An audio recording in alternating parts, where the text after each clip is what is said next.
असतो मा सद्गमय तमसो मा ज्योतिर्गमय मृत्युर्मामृतंगमय। ओम शांति शांति शांति। ओम गुरुभ्यो नमः। ब्रह्मज्ञानर सत्संग कार्यक्रम को आपण मानक स्वागत।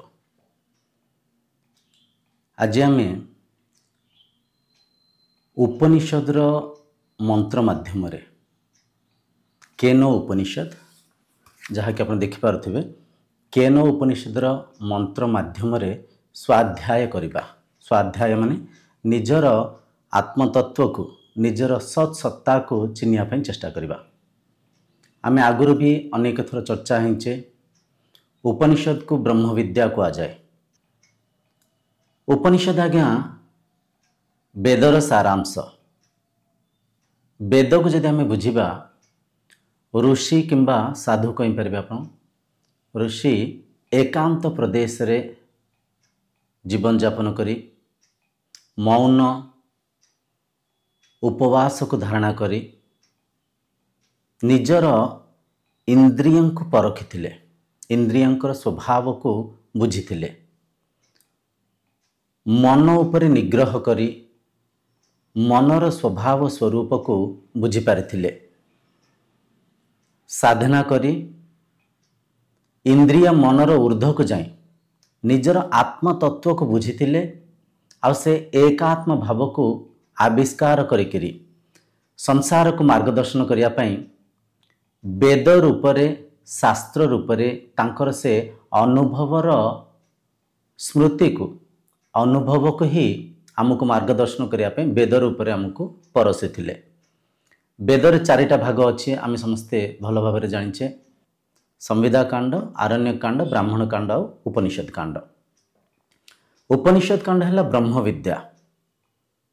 जो विद्या को आमे शिखिले जो विद्या माध्यम रे आमे मुक्ति प्राप्त करि परिबा, मोक्ष प्राप्त करि परिबा, निर्वाण प्राप्त करि परिबा, सा विद्या या विमुक्ते से विद्या जो विद्या माध्यम रे हमको मुक्ति मोक्ष निर्वाण प्राप्त हो परिबो।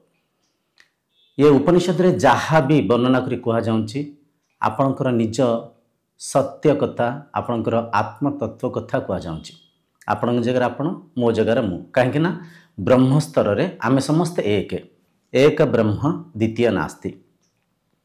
तो आज जहाँ भी आमे अध्ययन करिबा ताको शांत मनरे एकाग्र चित्तरे बुझिबे, ताको निज भितरे निजर आत्मतत्व को खोजिया पाई चेष्टा प्रचेष्टा करिबे। श्रवण मनन निरिध्यासन माध्यम मन जदि किसी प्रश्न उठे ए वीडियो तले थिबा कमेंट सेक्शन रे लिखिक पठेबे, ता उपरे भी आम चर्चा करि परिबा। आसंतु आज आम केनो उपनिषदर प्रथम मंत्र माध्यम आज आम स्वाध्याय करवा। केनो उपनिषद विषय आउ टिके आपनको अवगत करदेवी।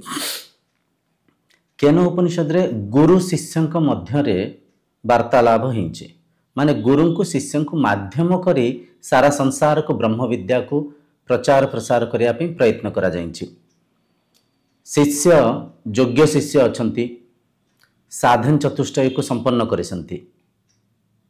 विवेक वैराग्य समाधि षट्संपत्ति मुमुक्षत्व शम दम उपरति तितिक्षा श्रद्धा समाधान ये सबू साधना को संपूर्ण करिकरी ब्रह्म विद्या को शिखिबार योग्यता को प्राप्त करी गुरु पाखे बसिकरी प्रश्न पचारुसंती। गुरु मध्य ब्रह्मानुभूति करिसंती, शास्त्र पढ़िसंती।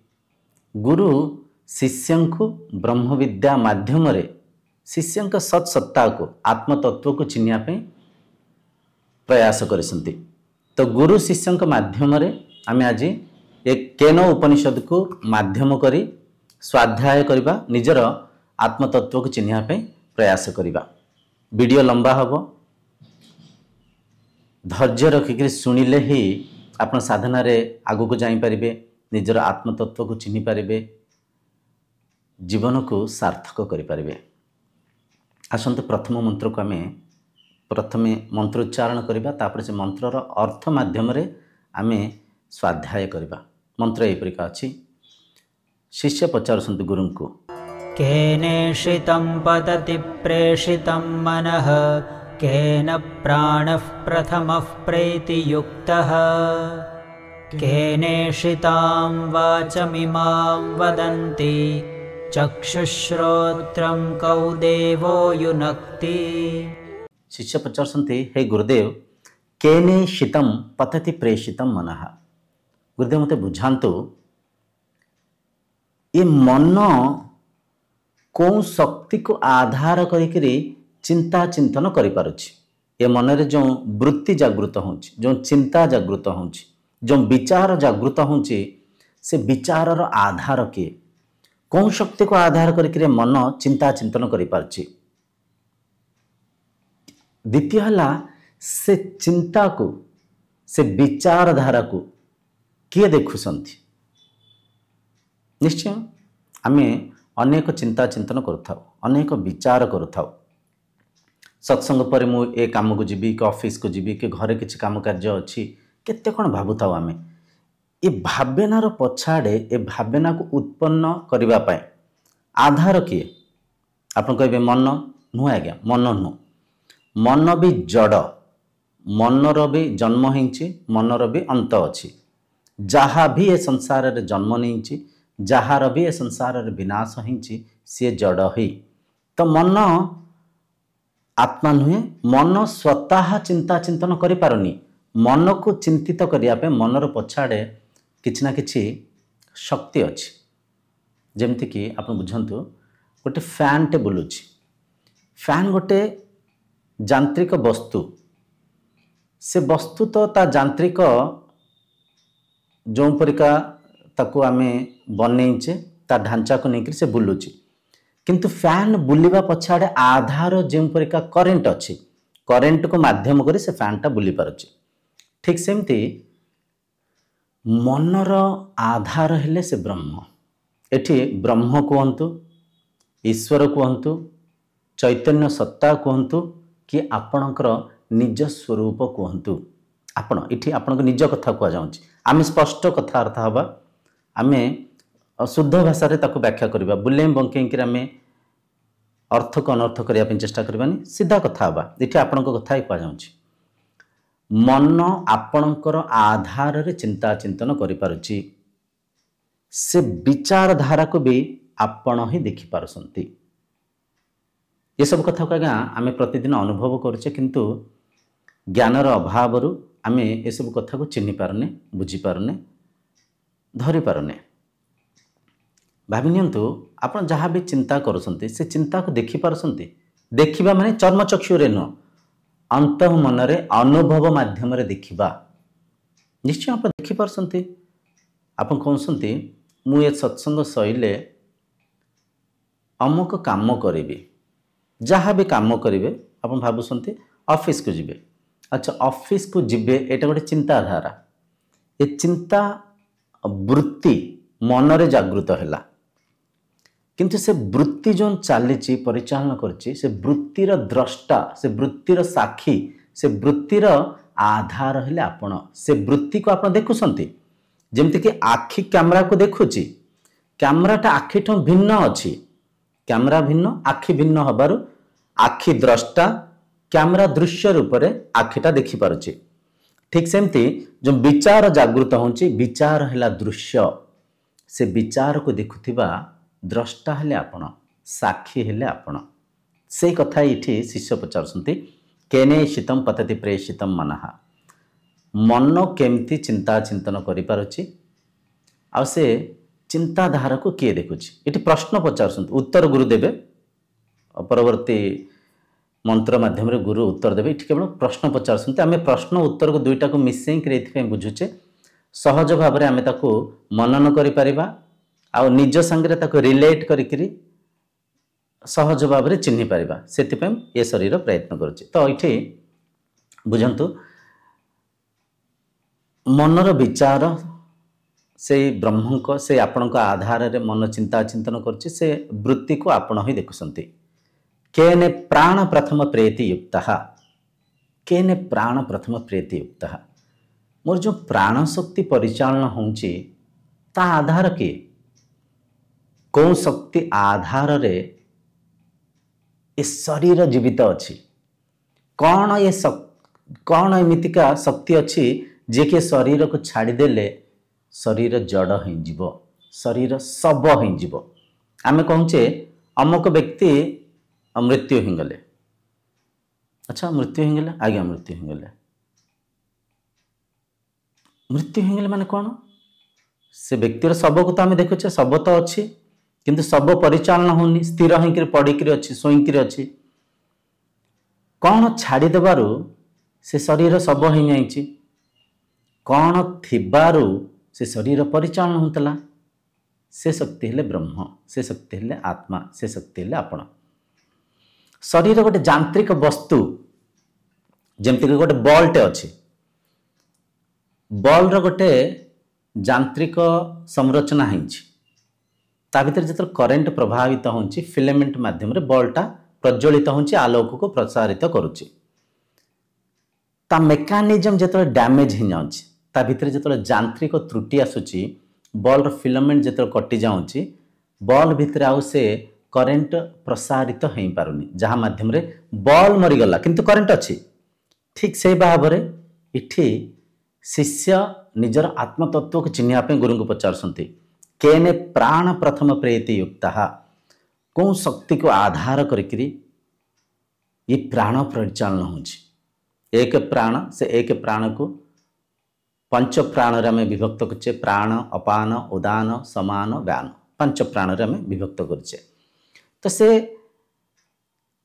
आपण को यह आधार करी प्राण शक्ति परिचालन होची शिष्य जो पचास उत्तर भी आम चर्चा होचे सहज भाव में बुझापी तो ये गोटे विराट कथा को आप बुझीपारे आपण अजर आपण अमर यही तत्व को चिन्हीदेले आपण अमरत्व को चिन्ह पारे अजरत्व को चिन्ह पारे ये शरीर जरा मृत्यु आड़ को जाऊँगी जरा माने वृद्धाप्य हवा शरीर मृत्यु होची किंतु आपण से प्राण शक्तिर आधार बुझीपारसंती आपणकर मृत्यु नाही कि आपण वृद्ध हेबेनी आपण देश काल वस्तुर ऊर्ध्वे अछंती तो ये शिष्य पचारुंट केने प्राण प्रथम प्रेतियुक्त कौन शक्ति को आधार करके प्राण परिचालन होची केने शीतम वाचमी मां वदंती गुरुदेव ये जो तुंड वाक्य उच्चारण करुची कहा माध्यम रे करुची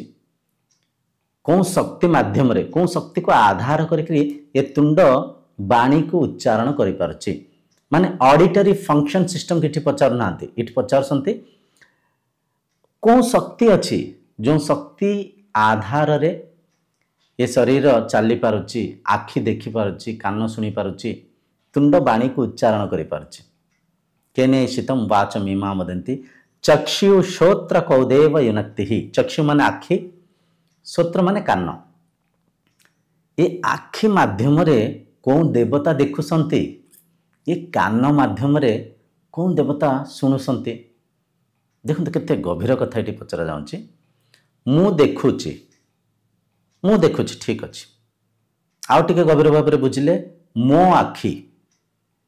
आखि देखा जाऊँगी किंबा मो आखि के ठीक से देखा जाऊनी 40 हबारु मते ठीक से देखा जाऊनी मोतिया बिंद हेंथिबारु मते ठीक से देखा जाऊनी माने कौन आखि रूपक यांत्रिक वस्तु रे किछि त्रुटि थिबारु मु ए यांत्रिक वस्तु माध्यम रे भौतिक संसार को अनुभव करि पारुनी बुझी पारसंती किंतु मु आखि नुहे आखि मो आखि इति बुझंतु मो आखि नुहे आखि मोठू भिन्न आखि है गोटे यांत्रिक वस्तु आखि को मु विनियोग करके देखुची कान को मु विनियोग कर शुणुची मु कान को ठीक से सुगा जाऊनी माने कौन कान रूपक जंत्र देहरे किछि त्रुटि अछि ये जो यांत्रिक कर्ण द्वारे किछि त्रुटि अछि जहाँ देहरे मिशिन न गेंदला आउ थरे सुगा जाउछि आम देखिचे बहुत लोक जहाँ को सुगा जाएनि मिशिन न गांती सुगा जाए तो सुगा जाउछि कान माध्यम रे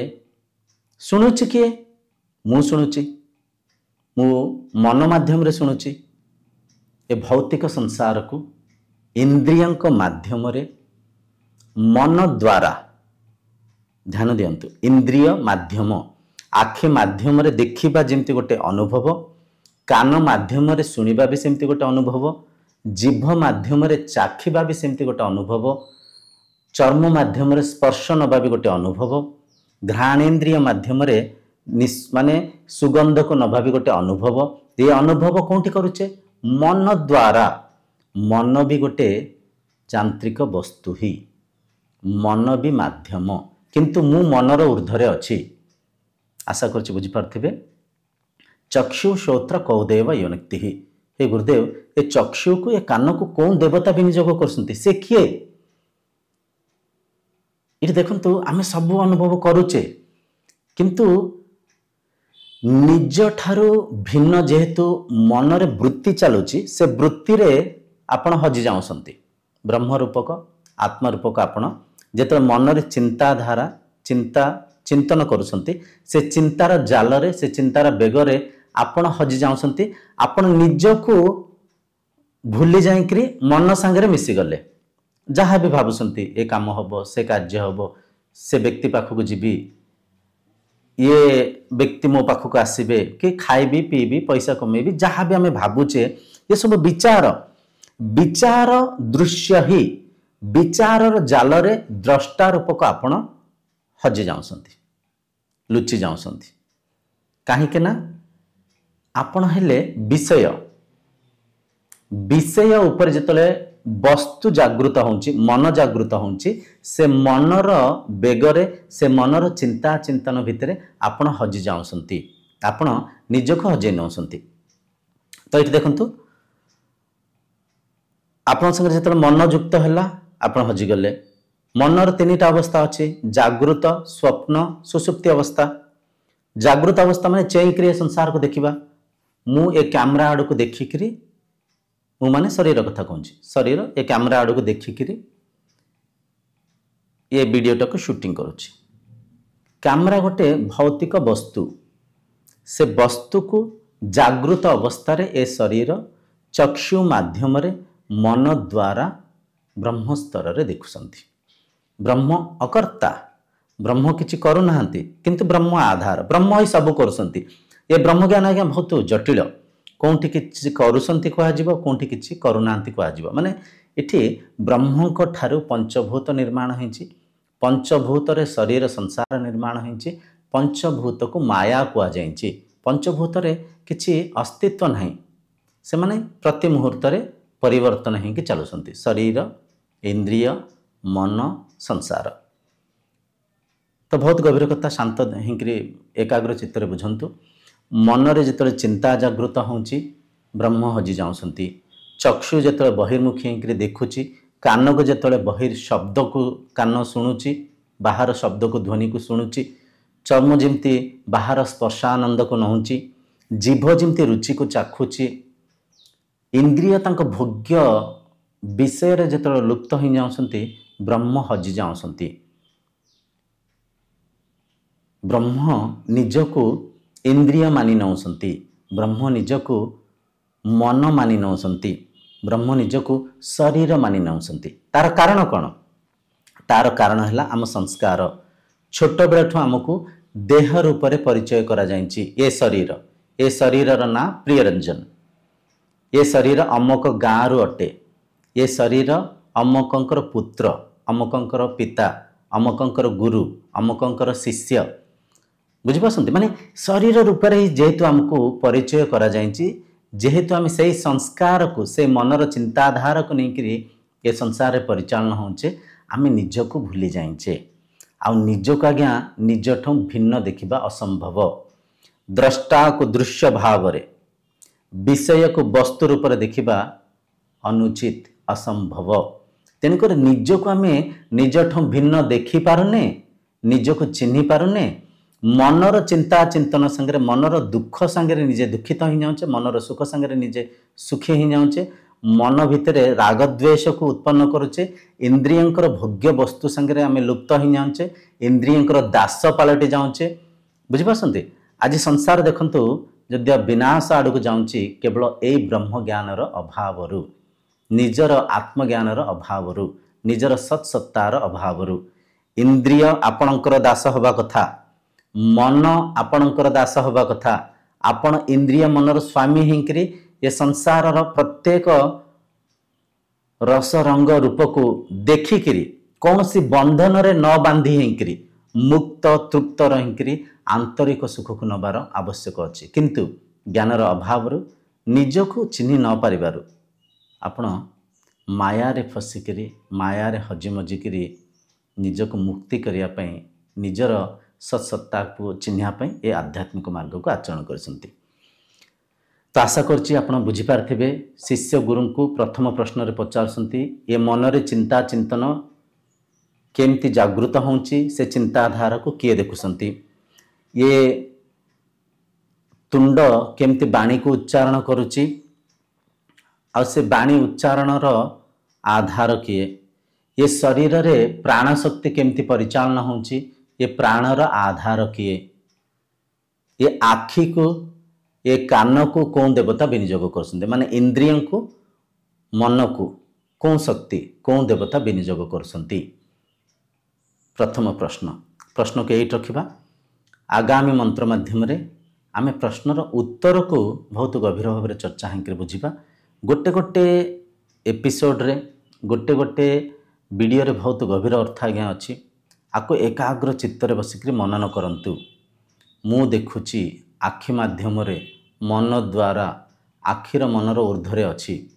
ये कथा किसी लोक व्यंग्य लगी पारे, कौन एमती कहते कौन एमती गपुंट जहाँ मन ता मन को गपुंट अज्ञान भितर अस्मितार रहीकि अनेक शरीर एक कथा को भावी पारती। आउ टिके उदाहरण स्वरूप बुझंतु। जागृत अवस्था को तो आप परखुंट, स्वप्न अवस्था जो आप शोई पड़ी से स्वप्न को किए देखुची। स्वप्न रे आमे जहाँ भी देखुचे ताकू तो आमे व्याख्या करके अन्य को बुझाऊचे। स्वप्न रे मु सांग सांगे बसिकी मु किछि खाऊली, किछि फल खाऊली कि आमे गोटे भल जगार बसीलु, आमे गोटे बढ़िया चर्चा करूँ। सांग कहा सांगे बसीथिले, राम दाम श्याम जहाँ भी अच्छा सांग तांको नाम को भी व्याख्या करुँच, से रूप को भी स्पष्ट देखिपारुंट, कौन करुले स्वप्न रे ताकू भी व्याख्या करके कहते। जदि ये सब कथा को आप व्याख्या करें स्वप्न को जदि आप निजे देखुंट तो आप कौटे अच्छा, बाहरे ना भितरे? विवेक हिंकरी परखंतु। निश्चय भितरे। बिना चक्षुरे भी आप देखिपारे, बिना कानरे भी आप शुणिपारे, बिना नाकरे भी आप शुंगी पारे। आपण द्रष्टा भाव रे, साक्षी भाव रे, आधार रूप रे प्रत्येक चराचर सृष्टिर प्रत्येक कण कणिका भितर आपण विद्यमान अछंती, किंतु निजक सीमित शरीर भाविकी आपण असीम सत्ता को न चिन्ह पारिकी अज्ञान रे अशांतिग्रस्त होती। अशांतिर केवल गोटे कारण अविद्या, अस्मिता, अज्ञानता। तो जदि स्वप्न को आप देखिपारती निश्चय आपण मनर ऊर्ध्वरे अछंती। आज चर्चा को रखा। आगामी अध्याय रे द्वितीय मंत्र को माध्यम करी गुरु केमती शिष्य को बुझाऊँच ताकू बुझापी चेष्टा करवा। आगामी अध्याय जे आपण विदाय नौची। सभी को से एक ब्रह्म भाव रे नतमस्तक ही प्रणाम करछि। ओम सर्वे भवन्तु सुखिनः, सर्वे सन्तु निरामयः, सर्वे भद्राणि पश्यन्तु, मा कश्चित् दुःख भाग् भवेत्। ओम शांतिर्भवतु।